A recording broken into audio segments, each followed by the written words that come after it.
Warning, I chain smoke and I say fuck a lot, but I accept myself for the way I am. I accept you too. Viewer discretion advised. Well, it's been a hell of a week trying to get this video finished, so I figured we were due for a recap on The Mogul Part 1 and 2.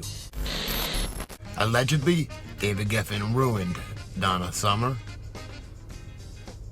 is ahead of one faction of the gay mafia with Bryan Singer, allegedly has a party bus where he goes around killing people, allegedly is tied to the deaths of Kurt Cobain and River Phoenix with Courtney Love.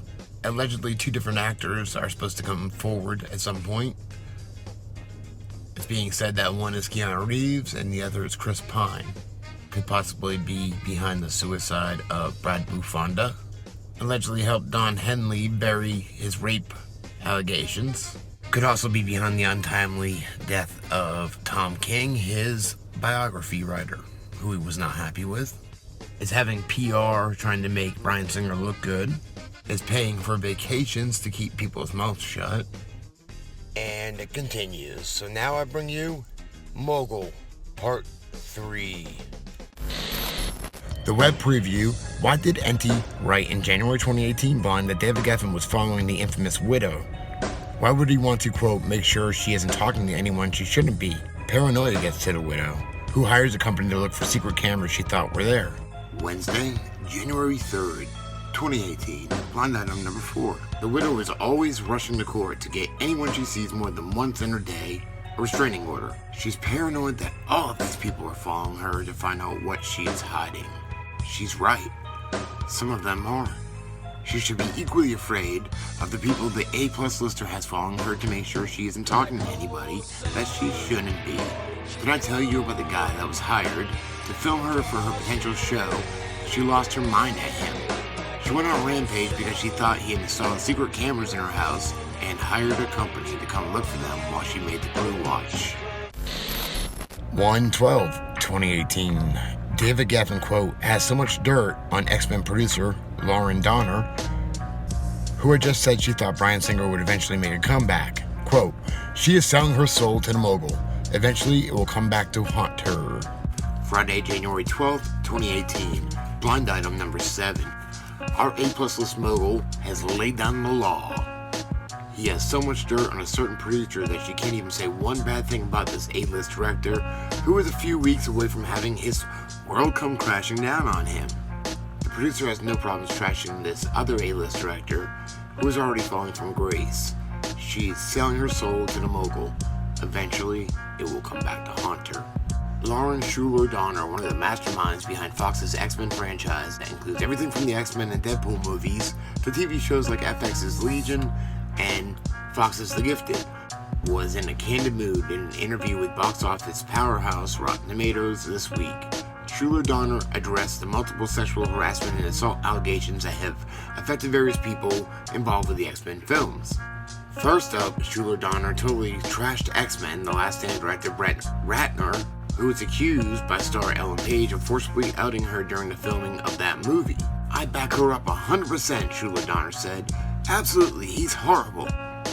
I'm aware he's very demeaning to women, extremely demeaning to women, myself included.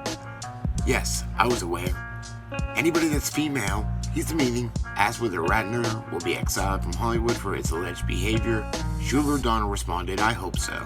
Schuler Donner also taught Bryan Singer, who helped launch the X-Men franchise and has worked closely with Schuler Donner for years, and who has recently asked to have his executive producer credit removed from the Legion TV show and may have it removed from The Gifted as well in the wake of the sexual assault allegations. Singer has denied the allegations. Schuler Donner wouldn't go into details, but did say, listen, I love Bryan, but Bryan has a lot of demons. Bryan has some problems, and Bryan needs to take care of his personal problems. That's all I can say. 1/31/2018. Was David Geffen involved in Mark Salling's suicide? Was Ryan Murphy feeling the most pressure from Salling's deal with prosecutors? Did Murphy's friendship with the, quote, ringmaster Geffen lead to Salling's death? Wednesday, January 31st, 2018. Blind item number 8. No note. Defensive wounds on his hands where he tried to fight off his attacker. supposed to not be found for weeks, where clues would have been tough to piece together. Arranged plea deal. Dead 4 days before he had turned over a list of names. They'd been coming after him ever since he took the plea deal, because they knew he would have to name names. I wrote about that pressure before. He bought most of his photos. One person who was feeling the heat was his former A-plus list, mostly television actor. He didn't sell the photos, but apparently many of them came from his collection. The person that was feeling the most pressure and had the most to lose was an A-list producer. Their high and mighty world would come crashing down. There was no way he was going to let that happen. He has big friends in that A-plus list ringmaster and others who can get things done. 2/6/2018. Indie guest writer Mr. Hedge points out that Neil Patrick Harris is professionally involved with David Geffen and alleged serial child molester Gary Goddard. Not Doogie Howser, come on. Tuesday, February 6, 2018, blind item number 14, Mr. Hedge. This off-Broadway magic show just announced another extension to its successful theatrical run. The show originally launched about a year ago at a theater named for and controlled by The Mobile you all know about. The show is produced by a beloved gay, A-list mostly television actor, former child star who dabbles in magic. Since the show's creation, a certain recently revealed serial child molesters company has been listed in the credits, also as having produced the show. The company was included in the press release announcing its extended theatrical run. Hours later, that company was mysteriously scrubbed from the very same news article. It's obvious the show's owners are trying to cover up all the likely continued involvement of the serial child molesters company in the show. After all, his company is heavily involved with the design of the sets, sound, and visuals. When the serial child molester was first revealed a couple months ago, his company allegedly claimed he was taking a leave of absence. The amount of time was unspecified. The total lack of specifics indicates the whole thing was very likely thinly veiled PR sham. The serial child molesters company was hoping they could continue to function with clients and on projects despite being controlled by this despicable human being. It's also strange that this otherwise reputable and beloved A-list mostly television actor, former child star, is doing business with these two vile, disgusting people. 12/26/2017. This blind seems to be about former President Barack Obama being involved in a murder. In the blind, he casually remarks that Obama and Geffen have been best buddies forever. Tuesday, December 26, 2017. Today's blind items, the fix was in. Last week I wrote about a candidate who felt like they needed to kill to keep their secrets. Actually, not even to keep secrets so much as to keep secrets of others. It turns out that close to that same period in the time there was another killing. A double homicide actually, that was set up and paid for by another candidate. The double murder was lost in a wave of murders in this city that had seen thousands of murders since these double homicides. How easy it was to just not investigate that one too thoroughly. And before you know it, there were hundreds of others, much more newsworthy, to push those two off the front page. A mother of one of the victims has tried to speak out. Each time she does, reporters are sent tips en masse from unknown accounts that she is crazy and shouldn't be believed. They mention her 5150 hold like it was from the day before rather than decades ago. Back in the day when this candidate was an unknown, he would run around town with this very connected politician celebrity who moved in higher circles. How high? He and that A-plus lister who always seemed to turn up in these blinds have been best buddies forever. Anyway, our candidate and his friend would cruise gay nightclubs almost every happy hour. It was a cheap way to eat and drink and they could meet lots of willing men. Each of them found someone who they liked more than the others. A few years later, it would be those two men who were found dead. It was more the celebrity/politician who found the person to commit the murder than our candidate. He didn't spare any expense and hired the best. The problem was the double murder was perfect. Execution style, no robbery and no motive. Neither had connections to drugs or gangs and the killings were just too slick.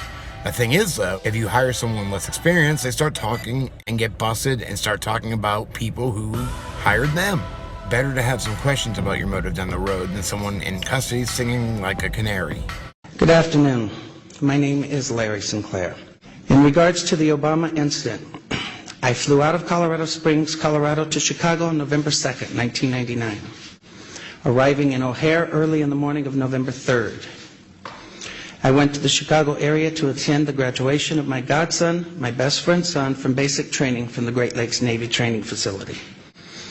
I made reservations at the Comfort Inn and Suites in Gurnee, Illinois, based solely on the location to the training center.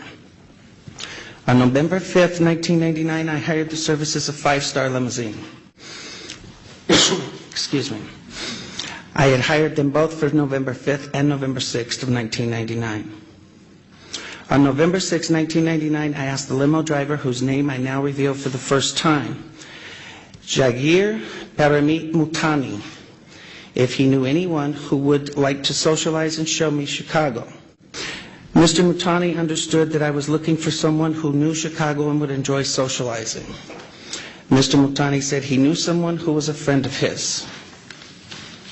On November 6, 1999, after picking me up at the hotel in Gurnee, and this is significant, Mr. Mutani used his cell phone to make a call. That call was made to then Illinois State Senator Barack Obama to set up an introduction between myself and Senator Obama. Upon arriving at the bar and exiting the limo, Senator Obama was standing next to Mr. Mutani, and I was introduced to Senator Obama by name. Later that evening in a bar which I believe was called Alibis, and I state believe because I have failed so far to get Citigroup to provide the credit card receipts that has the actual name. I mentioned I could use a line or two to wake up. Senator Obama asked me if I was referring to Coke, and I stated I was. After stating I was, Obama stated he could purchase cocaine for me and then made a telephone call. This too is significant, from a cell phone to a presently unknown individual, during which Senator Obama arranged the cocaine purchase. Senator Obama and I then departed the bar in my limousine and proceeded to an unknown location where Senator Obama exited the limousine with $250, which was provided to him by me. Returned a short while later with an 8-ball of cocaine, which he gave to me. I did ingest a couple of lines of cocaine, and shortly thereafter, Senator Obama produced a glass cylinder pipe and packet of crack cocaine from his pocket. Obama then smoked the crack cocaine. I performed fellatio on Senator Obama in the limousine during the time Senator Obama was smoking crack cocaine, after which I had the driver take me to my hotel, the Comfort Suites, Gurnee, Illinois. The following day, November 7th, 1999, Senator Obama appeared at my hotel room, unannounced, uninvited, where we again ingested cocaine and I again performed fellatio on Senator Obama. Mr. Hedge also reminds us of incidents from David Geffen's past in a March 2018 bond. One involved a dispute with the founders of Den. According to Brock Pierce, the young man suspected of leaking info said he was going to stay at Geffen's house when confronted with the betrayal. I've already done a video on this bond item too, I'll leave a link below, but here's some highlights. Almost 2 decades ago, the mogul invested as a minority partner in a certain entertainment company, which was basically a front to get underage boys drugged and raped. 3 young men sued the operators of this entertainment company for being drugged and raped while underage. They won a court judgment, but sadly got next to nothing, as the company operators had fled the country. About a year before he fled the country, the head criminal at this company got into a legal dispute with the mogul. Court documents revealed one of those 3 young men was an aspiring actor who left the entertainment company to go stay at the mogul's house. Around the same time, this actor was given a small part in a film made by a certain A- list director. The part, as constructed, didn't really fit the particular film's story, but nobody cared. Of course, our actor never had credit in anything else, before or since.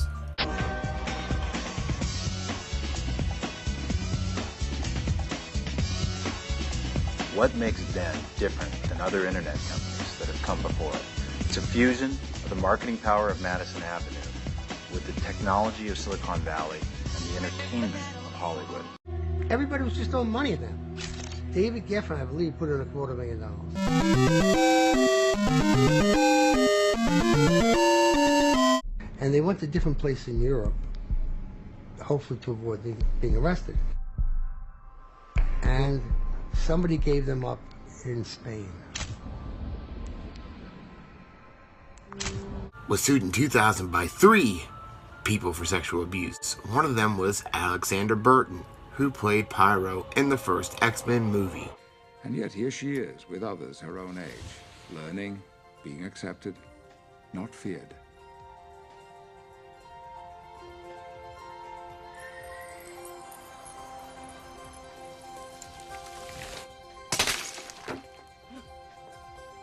John. Sorry. Alexander Burton, the actor who played Pyro in the first X-Men film, was a plaintiff in a 2000 sexual abuse lawsuit against Mark Collins Rector, a registered sex offender and former executive of Den, who allegedly threw parties at his Encino, California mansion where Bryan Singer and other men who worked in the entertainment industry provided drugs and alcohol to teenage boys and sexually abused and threatened them. 1/3 of the men, the one with the small part in a movie by an A- list director, left to go stay with the mogul. And this is from Brock Pierce's testimony. We confronted Alex and Alex got very upset and he stormed out in front of all three of us, plus Rector and his family, saying, "If you want to find me, I'll be at David Geffen's." 3/4/2018, allegedly a former A-list celeb, quote, in his corner of the entertainment world, was murdered by the mogul. The dead man was being offered money to write a book about the mogul. Gay porn star Billy Harrington had recently died in a car wreck. Mogul equals David Geffen? Question mark. Sunday, March 4th, 2018. Blind item number 9. Kept man. Many of you will be watching the Academy Awards tonight. One person who won't be watching is a former A-list celebrity in his corner of the entertainment world. He is dead. He was murdered back in the day when he was at his peak looks and popularity.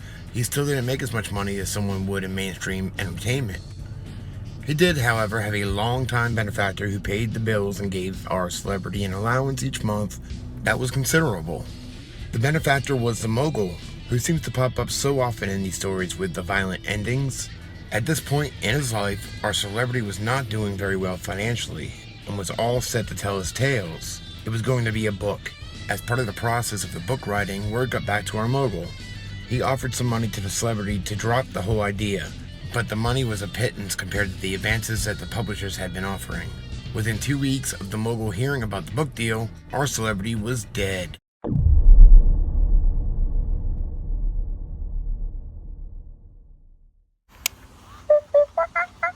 Fucking stoned. I got